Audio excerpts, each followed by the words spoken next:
कि अल्लाह के रसूल सल्लल्लाहु अलैहि वसल्लम की मुस्लिम और बुखारी की एक हदीस है कि हकदार को भी दो और ना हकदार को भी दो।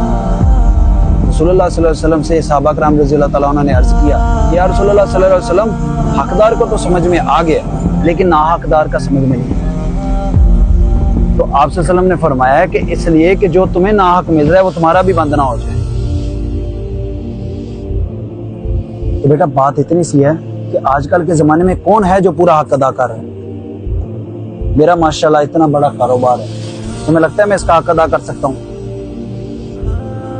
कभी भी नहीं। लेकिन फिर भी अल्लाह पाक की जात मुझे अता कर रही है ना, तो इसी से हमें सीखना चाहिए।